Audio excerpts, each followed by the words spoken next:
आप देख रहे हैं नकला दर्पण न्यूज, सच्ची और अच्छी खबर। कोई कारण नहीं 10 की 10 उपचुनाव फिर से भारतीय जनता पार्टी अपने पक्ष में करने में सफल हो, लेकिन इसके लिए आज से जुड़ना पड़ेगा, लगना पड़ेगा।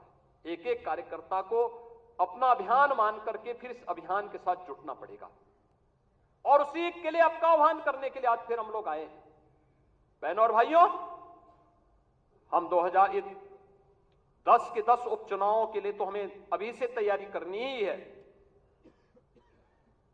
लेकिन हमें इस बात का याद रखना, उत्तर प्रदेश को जो नई पहचान बनी है, उत्तर प्रदेश जो पहले छठी अर्थव्यवस्था थी, आज देश की नंबर 2 की अर्थव्यवस्था बन चुकी है और तेजी के साथ उभरती हुई अर्थव्यवस्था के रूप में अपने आप को स्थापित कर रही है।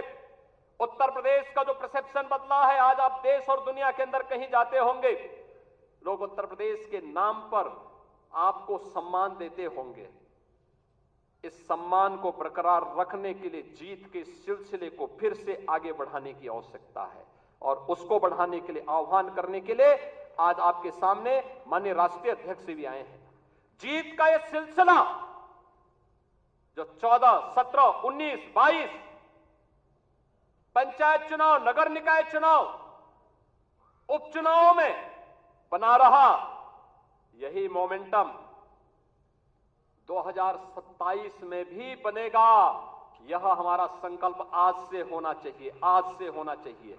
याद रखना, भारतीय जनता पार्टी है तो जिले में हमारा महापौर भी है, जिला पंचायत अध्यक्ष भी है और ब्लॉक प्रमुख भी है, चेयरमैन भी है, पार्षद भी है। और अगर यहां पर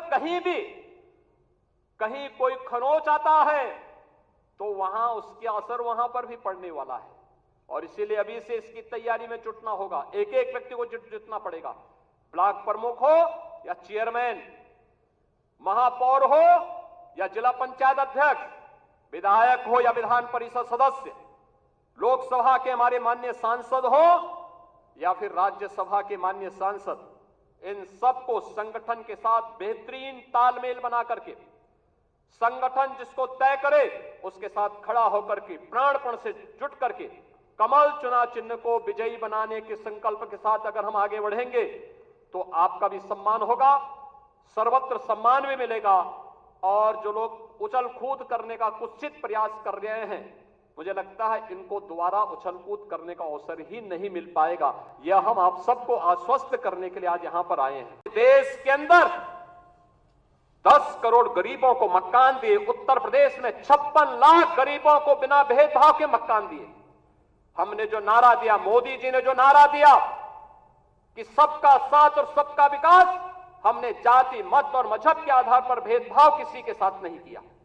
हम आज भी कह सकते हैं हमने किसी के साथ भेदभाव नहीं किया, कोई भेदभाव किसी के साथ नहीं किया, विकास के कार्यों के लिए भेदभाव नहीं किया।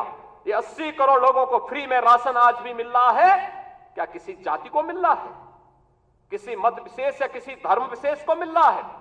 भारतवासी है उसको राशन मिल रहा है। भारत पहला देश जिसने भूख से मौतें नहीं होने दी, बदहाली नहीं होने दी, आत्महत्या नहीं होने दी, किसी गरीब को सड़क पर भूखों से मरने के लिए मजबूर नहीं होने दिया।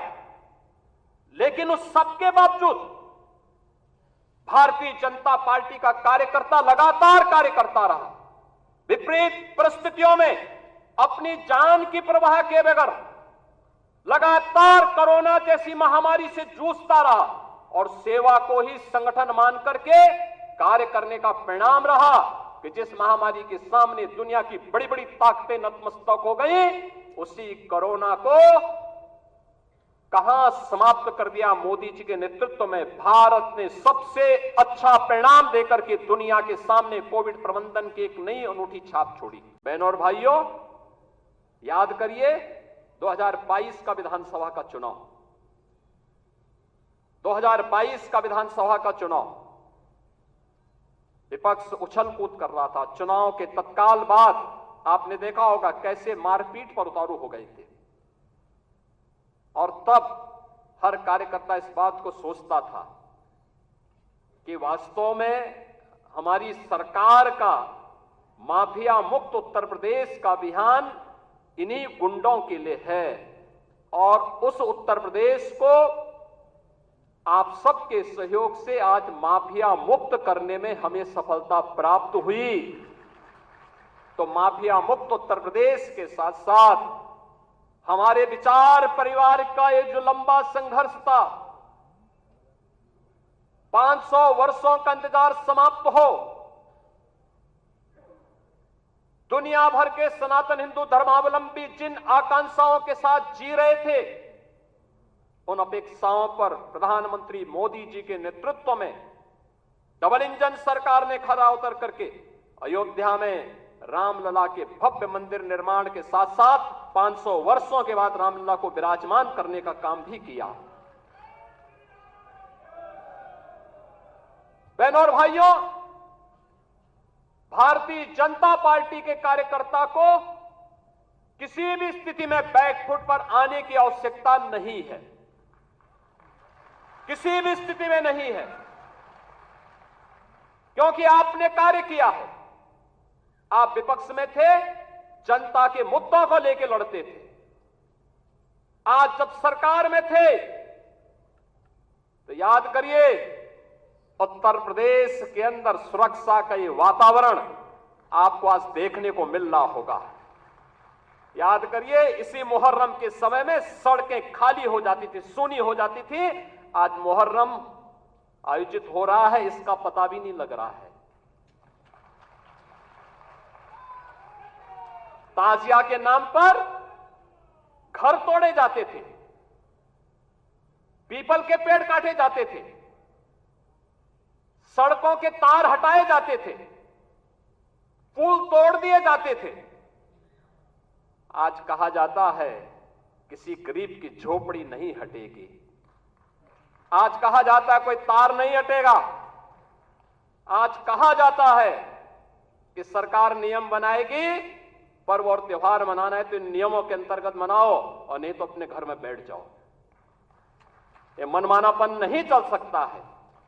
और विधि का शासन कैसे होना चाहिए, सुशासन कैसे होना चाहिए, यह भारतीय जनता पार्टी की सरकारों ने देश के अंदर करके दिखाया है। एक तरफ जब मैं उत्तर प्रदेश की चर्चा कर रहा हूं तो मैं कह रहा हूं कि इकोनॉमी में नंबर 2 पर आकर खड़ी हो गई, इथेनॉल में नंबर 1 पर खड़ी हो गई, इंफ्रास्ट्रक्चर में सबसे आगे आकर के खड़ी हो गई।